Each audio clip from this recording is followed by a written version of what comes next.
Welcome to the Growing in Love for Life podcast, where it's all about saving and strengthening your marriage and creating the relationship you really deserve and want to have. And now, from growinginloveforlife.com, relationship and marriage coach and best-selling author, your host, Liam Naden.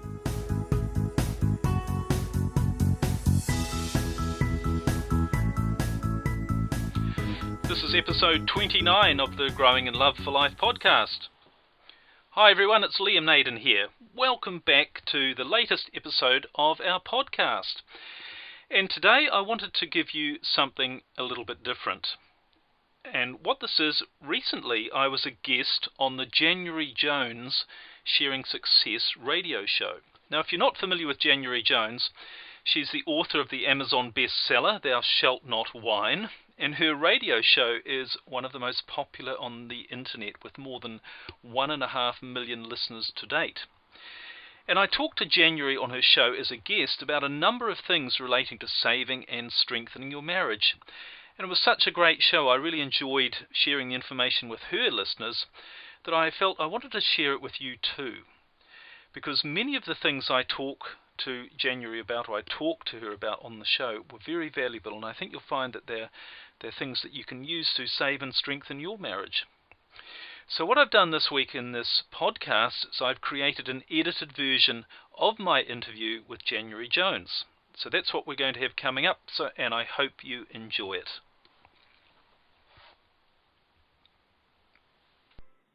Now let me ask you a question. Have you ever had marriage problems? Okay, well, who hasn't? We all have. Tell me, would you like to learn more about solving your relationship issues? Have you ever wanted to know if your relationship can be saved? That's a big question, isn't it? Tell me, can you imagine publishing over 20 books on Kindle about marriage? Oh, yes, you heard me right. Or when have you heard about Growing in Love for Life series? Or better yet, would you like to meet someone who has some of the answers that we're looking for today? Are you ready to learn how to be successful in your marriage? If you can answer yes or maybe to any of these questions, then you are in the right place, and I would like to welcome you to January Jones Sharing Success Stories.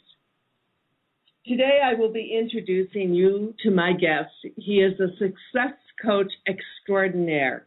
He will provide us with wonderful, informative, and inspirational lessons and some really, really great advice. I'm pleased to announce that our show now has over 1.5 million listeners to date. Also, LinkedIn has announced that my profile was one of the top 5% most viewed during 2012. Now, let me tell you about my guest today. This expert can help you save your marriage. As a relationship coach and the author of several books on marriage and intimacy, he has spent several years finding the answers to one question. That one question is, what makes a marriage work, and how can I get things back together if it falls apart? Using a combination of cutting-edge psychology and behavioral science, his approach is a powerful alternative to traditional therapy and counseling. It's designed to help couples heal the hurt in their relationship and regain the intimacy and richness they truly want. It's my pleasure to welcome to the show today Liam Naden from New Zealand. Hi, Liam. How are you doing? I'm very well, January. Thank you very much for having me on your show. Oh, I'm so happy to have you on the show. I've ordered several of your books. I've read them. They're fabulous. They're fantastic. And before we talk about your marriage books and your e-mastery books, let's talk a little bit about you. Tell us about how your career started and what was your early life like? Well, yes, thank you. It's an interesting question how you get into certain into certain areas of expertise. And I guess my story really, when it comes to being a marriage and relationship coach, which is one of the things I'm really passionate about, you often hear from people who say, I'm an expert on marriage because I've been married to the same wonderful woman for 45 years and we've never had an argument and things are absolutely wonderful. So if you want to know how to fix your marriage, I can show you an example of a great one. Well, my story is really the opposite of that, and if there's anything I've got a master's degree in, it's making mistakes. And I remember waking up, it was a few years ago, and I woke up one morning, and at the time I was living on my mother's couch in her living room. And I had lost absolutely everything I had. I was in the middle of my second very messy divorce, and all I had to my name was a few clothes and an old car. And I was living on my mother's couch, which was the only place I could go to. I'd lost all my friends, I had a number of successful businesses. I lost all of those. I lost all of my income and all of my possessions. And I not only lost all of those things, but I was fighting bankruptcy. And I actually, would you believe, had both of my ex-wives taking me to court at the same time. I was battling two ex-wives at once. I mean, somebody once said to me, look, you've got to write a book and call it The X-Files, But, so now tell me, did they both have the same lawyer, or did they have different lawyers? No. Well, no, they both had armies of lawyers, which didn't help. But anyway, as I was lying there, I thought, why has this happened to me? Why have I not only lost everything, but why have I got such a lot of stress in my life and such antagonism from these people? Because I thought I was a pretty good guy, and I thought I'd always done my best. I'd wanted the best for people, and I'd also done a lot of work. I'd been very successful in other areas. I'd built businesses. I'd been a millionaire twice, and of course lost it all twice as well. And I'd done a lot of personal development work with Tony Robbins, and been to a lot of seminars, and I had all what I thought all the areas were pretty sussed in my life. But then it suddenly dawned on me that the one area I was a complete failure at was knowing how to put a good relationship together. And the other thing I realized, which was even more of an awakening, if you like, was that really, if you haven't got that area of your life sorted out, if you haven't got a deeply fulfilling, loving relationship, and you haven't really put together, if you like, the foundations to create that in your marriage or your relationship, then nothing else is really going to matter, because the most important thing that is going to determine your happiness and your success in your life is the quality of the person you choose to be in a marriage or a relationship with. Right. And I realized then, I thought, I've got to get this sorted. I don't want to be like the man who, and I remember reading in one of Donald Trump's books, he met a man who'd been divorced 5 times, and each time it had cost him exactly the same amount of money, $50 million. Oh, wow. And he obviously hadn't learned anything, and I thought, I'm going to have to sort this out. I'm going to have to really figure out how do you create a fantastic relationship, and how do you keep it great as well, so that it's getting better and that it doesn't go stale, and that you don't end up fighting with a person under a lot of stress, not communicating, and then seeing all the other areas of your life sort of gradually falling apart as well. So I went on a real mission, and I spent a long time and a huge amount of effort really learning and figuring out, both through my own experience and through working with other people's knowledge, what really makes marriage and relationship work. And I started to put it together into ideas which initially were just for myself, and I managed to relatively quickly create a fantastic marriage, or a fantastic relationship rather, and one that, does keep getting better with time and really is, to me, my greatest source of happiness. But once I started to do that, I realized that so many other people were going, unfortunately, in the direction that I'd been going, which is in the opposite to where they should be going. So I felt I really want to share this with people, because often it's just a little bit of the right knowledge, a bit of the right information that's going to turn the lights on and get you going in the right direction rather than just going in the wrong direction. So that's when I started to really share my information with other people, and Well, let's talk. I love hearing people's success stories, the good, the bad, and the ugly. Let's talk about the 5 keys to save your marriage. What can people do who feel their marriage is in trouble and they need to turn it around, and they need to turn it around, Liam, right now? What's the first thing they should do? Well, I actually, you mentioned the 5 keys. I have a free report on the website you mentioned called growinginloveforlife.com. And people are very welcome as a free gift if your listeners would like to go there. They can download that free report, and it shows them 5 key things that they need to do straight away if they want to save their marriage. But I think, and that will help them, but I think the first thing to realize is if you want to save your marriage and your husband or your wife doesn't, and that's very often the case. I find a lot of people come to me, and I'd say that's one of the biggest problems that people have is, it's a different scenario when you have 2 people who, for whatever reason, they're not getting on so well, and they both realize that they both want to save their marriage. So you have 2 willing partners. That's when, things like counseling can help. Unfortunately, counseling is much less effective than it used to be, and I think there are reasons for that. But if you're in that situation, then there's a little more hope, if you like. But most of the people, funnily enough, who come to me are in the situation where, their husband or wife has just said to them, "Look, I don't love you anymore," or "I love you, but I'm not in love with you," or it might be even worse. They're off having an affair with somebody, or it mightn't even be a physical affair. It might be an emotional affair where they're just texting or talking to someone on Facebook a lot in an inappropriate way. And people really need to know, that's the biggest crisis I think a marriage can face, is that when you suddenly realize your husband or your wife doesn't want to be married to you anymore. And people get into a panic.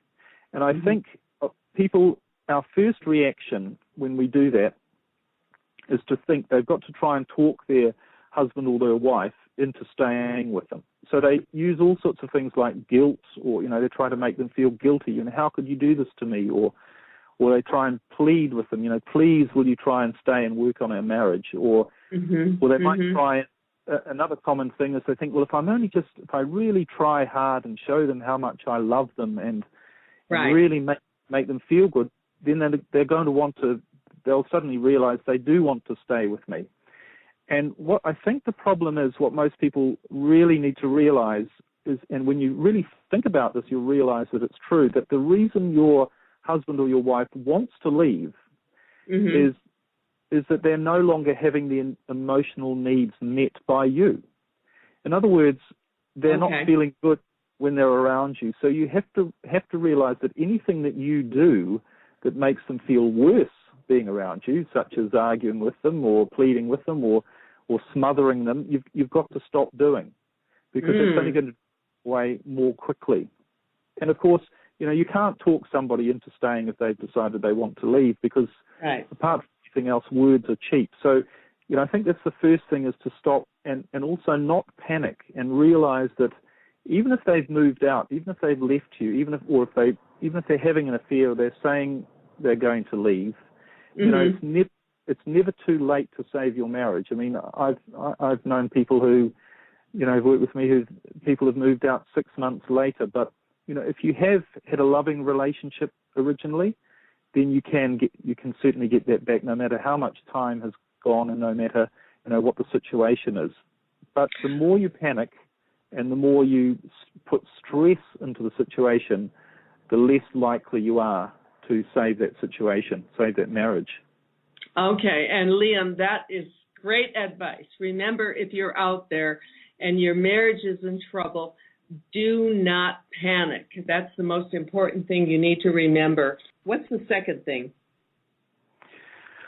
Well, actually, just to let your listeners know, I actually have a 7-day program that where I cover a lot of this in a lot more detail. It's my Stop Your Divorce When Your Spouse Doesn't Want To. What it is, it's a 7-day audio and written program, and it shows people step by step exactly what to do. Because I think, we mentioned don't panic. it's very much, if you like, a mind game. You know, if you're and this is really what I do in my marriage and relationship coaching in general, is I get people to realize, you know, I mentioned earlier that counseling isn't as effective as it used to be. And I think one of the reasons for that is we're in a much more complex society. You know, people have much higher expectations about what they want out of marriage. It's no longer that the husband just is the breadwinner and the wife, you know, looks after the home and the family. Roles are blurred, and people want emotional fulfillment, and we're bombarded with the media telling us about, you know, all these people who are happy and blissful and live happily ever after. So we've got very high expectations. So, and that, if you like, I think is the difference between what I do in counseling. With counseling, it's very much about, if you have a problem, it's, you know, what to do in a particular situation. But my approach is really, if you have a problem, if something's going wrong, that's a symptom of something much deeper. Okay. And if you can, and a lot of it comes down to your actual beliefs about what things mean. And so I think this is very fundamental when we're talking about, and I'll make it a bit clearer what I mean, but it's key when you're thinking about how do you save your marriage when your husband or your spouse wants to leave. It's not so much about what you do, it's about the way you think. Okay. You've really got to have the right mindset to deal with it. And the stronger you are, and I'll explain as we go along what I mean by that, but the stronger you are mentally, you're much more likely to have them want to come back to you. Because, you know, when you think about it, and I'm sure you'll agree with this statement, but if you're with a person who's really fun, really outgoing, happy, they don't get stressed, they're very, you know, they know where they're going in life, they're strong, they've got a magnetic personality. Would you rather be with that person, or would you rather be with a person who's complaining all the time, arguing, you know, stressed, worrying about what's going to happen, putting pressure on? Do you see what I mean? You'd much rather be with the first person. I'm sure you'd agree. Absolutely. Well, I've made a career out of that with my book, Thou Shalt Not Whine. Who wants to be with a whiner? Everyone wants to be with a winner. Yes, exactly. And you couldn't get a more appropriate way of describing how you need to save your marriage. You have to be that person that your husband or your wife fell in love with originally, or that attractive person that makes them turn around and think, gosh, you know, maybe I'm doing the wrong thing here. They're a great person. I really want to be with them. So the most difficult time, of course, to be like that is when they've told you they want to leave. Yeah, that's tough.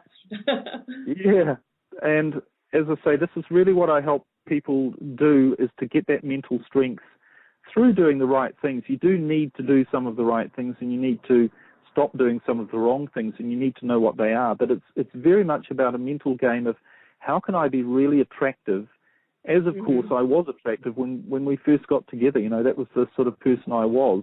How can I be that person again, and really and in that way leave the decision to save the marriage actually up to the person who wants to leave. Okay. And there's another very good analogy I use, the chaser and the chased. And what usually happens, you know, if your husband or your wife tells you they want to leave, then you become the chaser, and you're chasing them because you're trying to talk them into coming back. And they're the one being chased. You know, they want to leave, and they've got this pressure on from somebody who's trying to, you know, who wants them to leave. But a very interesting thing happens when you reverse that, and when you stop chasing them, but you become the person through what you think and what you do, that they start chasing you. That's the situation you really want to get to, so that you're not the chaser, but you're the one who's actually chased by them. Because let's face it, you can't force somebody to stay married to you. All you can do is get them to come to a decision that they want to stay married to you. Well, now, what does one do to reverse this situation? Right. Well, as I say, you mentioned don't panic. Yeah, but, right. For sure. Well, another very important thing to do is to realize, to make a very clear distinction between wanting to save your marriage and needing to. Okay. And, a lot of people, when they come to me, they say, look, I just love this person so much and I can't live without them. And, they're the mother to my children and we've got a wonderful family life. I don't want us to be split up, by them leaving. And what they're really saying is, I need them to be happy. Mm-hmm. And the reality is you don't need your spouse for you to be happy. And you don't need to be in your marriage. You want to be. You want to be married to them. You want to love them. You want them to love you. But you need to move that, forgive the word need again, but you need to move that, you need to shift that from needing to save your marriage to wanting to save your marriage. Okay, and that's big. Yeah, it's very deep. And unfortunately, not unfortunately, but in my program, I show people how to get to that stage. But, we don't have enough time, obviously, in this time I've got today to really go into showing you how you make that shift. But that's a critical one, because when your spouse sees that you don't need to be married to them, but you want to be, it takes an enormous amount of pressure off the whole situation. And when you've got the pressure off the situation, that's when things can start to happen. Because, again, I say to people, you think back to the early days when you got together with your husband or your wife, when you first got married, or which is probably when things were really, really good. Was there pressure there to stay? Did you need to stay there, or did you want to stay there? And when you want to be there, there's no pressure. It's just all fun. It's great times. So that's where you need to get back to is wanting to be there, not needing to be. And if you need to be there, you're the one who's chasing. You're the one who's putting the pressure on. That's just going to drive them away further. I mean, let's face it. You need to accept that they're wanting to leave you for a reason. I mean, obviously things aren't good. So, that's for sure. Let's talk, Liam, about when passion fades from a marriage. How do you get it back? Right. Yeah, that's a big one, isn't it? And and one of the things about, and I talk about this in my programs and on my podcast as well. We have a lot of these myths in society, and things that we just accept are true. And one of the things and this is of course particularly true about relationships, and one of the things that we accept as true is with time, the passion fades. So we begin to expect that and say, well, it's normal, isn't it, that after, 10 or 20 years, you know somebody, so, it's not going to be as exciting or passionate or intimate. And of course, the problem with that is that's when people start to wander as well, isn't it? Oh, yeah. When the passion fades from their own marriage. But the fascinating thing is, and one of the things I did, or I've done to really that I base my work on, is by observing that very small percentage of couples that you see who have been together for 10 or 20 years, and they're still crazy about each other. They're still, and you meet these people very occasionally, and they've got a very magnetic or electric energy between them, and they're all over each other, and they're physical with each other, and they hang out together. They're great friends, and they've got a passion. You can tell they've got a passionate relationship, and they've been together for 20 years. Now, how can that be? And what I realized, they do different things to everybody else, and not only do they do different things, but they think different things. And I think there are a few. And I've actually written one of my Kindle books. It's not part of my Growing in Love for Life series, but it's called The Sexless Marriage Cure. And it's how to get your spouse or you interested in sex again. And, of course, sex is an important part of intimacy. But I get comments back from people on that book, and they say, it's actually not about sex at all, is it? But, of course, sex and intimacy are really the byproduct of your thoughts and your behaviors. And what happens is that people, they start to get bored in their relationship, and they stop doing the things and thinking the things that made their relationship exciting to start with. So, for instance, people, and I'm sure if you really think about it, when you first meet somebody and you fall in love with them and you get married and it's all very exciting, you're thinking, this person's really interesting. This person's fascinating. They're really exciting. We're doing lots of really interesting things together, and I'm learning lots of new things, not just about them, but about myself and about the world. We're doing new and exciting things together. But, over time, all the pressures of, life and finances and family and health and all those other pressures come on, and we stop doing those things and stop thinking those things that keep our relationship exciting and interesting. Right. Wow. So if you want to get the intimacy and passion back into your relationship, you need to think, what were the things we used to do? And I'll give you a classic example. A lot of the people I coach, one of the things I say to them is, early on in your relationship, did you used to laugh a lot together? Or did you just smile at your partner a lot? Mm-hmm. Mm-hmm. And when was the last time you smiled at them? And it's absolutely shocking how many people say, gosh, it's been years since I even smiled at them. Oh, dear. Yeah, right. And, or let alone cracked a joke, told a funny story, said, hey, if you heard this, made them laugh. People just stop doing these things, and they're very, very basic. But they're that's what creates the passion and the fun and the intimacy is having fun. And it could be as simple as smiling, making jokes. And the other big thing is doing things differently. I mean, I hope you've got an adult audience, but I'm not going to get graphic. But if you think about sex, for instance, it's the one thing that people seem to expect you can do exactly the same way for 20 years, 3 times a week, and you're bored with it. So it's just the way we are. So, you've got to seek out in different ways of, making it an adventure, making your relationship an adventure, trying new things, doing new things. And then people talk about that, say they don't have time. If you don't have time for your relationship, you'll certainly have time for a divorce. I love that.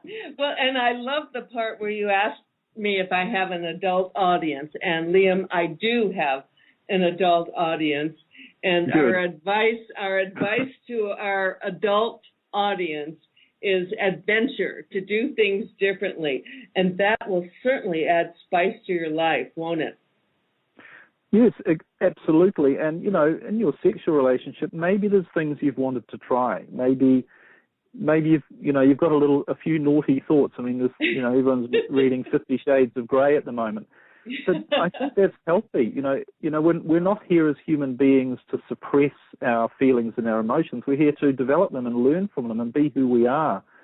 And I'm one of the few people out there who I think is getting rid of another myth, which is in a relationship or in a marriage, you have to compromise. I think that's a total myth. I think the purpose of a marriage is for you to have a safe place and a loving place to learn more about who you are and to become more of who you are. And that includes making mistakes. But if it's a safe place where you can make mistakes, then you can grow, your partner can grow, and you can have a fantastic marriage. But if it's a place where you shut down and you're not sure what you should be doing and all those sorts of things, you stop growing, and that's when you stop being intimate and stop having an exciting, fun time, and a fun relationship. This is such fabulous advice that you're sharing with my listeners. It's important to do exciting things together. Try to think of the passionate things you used to do when you were younger, and also compromise and look for a safe place, a loving place where you can explore new experiences. What wonderful advice you have, Liam. This is wonderful to share with my listeners. I hope it's helping. I really do. Oh, yeah. Now, and as far as the sexual relation, passion fades, but we can do things to bring that passion back, can't we? Oh, definitely. That's what I'm saying. How many people have read 50 Shades of Grey and have thought, I wonder what that would be like to try. Well, maybe I better not mention it to my husband or my wife. Mention it to them. Say, hey, why don't we try this? They might have been having the same thoughts as well.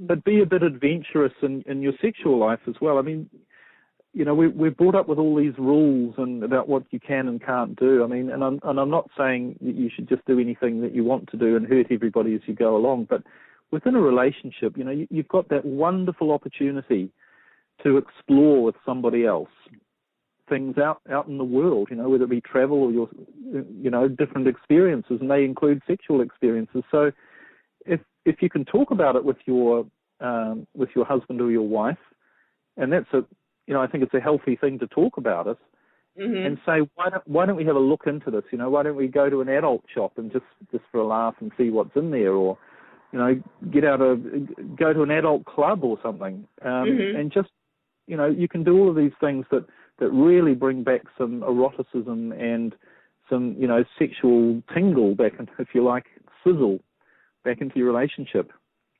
Well, one of my favorite books that you wrote is How to Use Your Past Mistakes to Save Your Marriage. It's true, isn't it? We tend to want to repeat and do over, and we need to break loose from that, don't we? Yes, and I think the first part of that is to realize that it's good to make mistakes. And I'm sure that's what your show, the message you're sending out there is, successful people in any area, right, financial, business, or relationships, they get there because they've been prepared to make mistakes. I've told you my story. I ended up making huge mistakes and losing everything, but it was really the best thing that ever happened. So you've really got to be prepared to make mistakes, and in a relationship, accept that you and your husband or wife are going to make mistakes as well. I mean, we're all human. We make, we don't learn to ride a bicycle just by hopping on and reading a book and then going and riding it. We fall off 20 times. We make mistakes. That's how we learn. So it's how you look at mistakes that determines the quality of your life and of your relationship as well. It's so important to embrace, as you said, those mistakes and to go forward. And that is a big part of my show. My show is people sharing their success stories because basically, as you and I both know, and my listeners all know, no one just becomes successful overnight. It's a journey. You go through you go through the good, as I always say, you go through the good, the bad, and the ugly. And finally, you survive and you come out on top, just as you shared with us about your past, your previous marriage failures. And that brought you to the realization that you had to step forward and take responsibility. I love what you've done, Liam. This is such a fabulous opportunity to share you with my listeners. I look forward to having you in my volume 3 of Priceless Personalities. That'll be wonderful. I want to thank you so much. I want to thank you so much for coming on the show. I could talk to you forever about helping people save their marriages. It's a big topic, and you've addressed it beautifully. It's been wonderful having you on the show today, and I hope you will come back, especially when my book comes out. I will have you back. That'd be great. Yes, anytime. It's been a pleasure being on your show. All right, I hope you enjoyed that. That was me being a guest on the January Jones Sharing Success radio show. And I hope you found that were some ideas and distinctions that maybe you can use in dealing with your own marriage situation. As I said at the beginning, it was something a bit different, but I felt that was worth sharing. So don't forget too that if you'd like a copy of my free report, The 5 Keys to Saving Your Marriage Now, you can get that from my website, growinginloveforlife.com. Thanks very much for listening. I look forward to sharing some more information with you next time. Talk to you soon.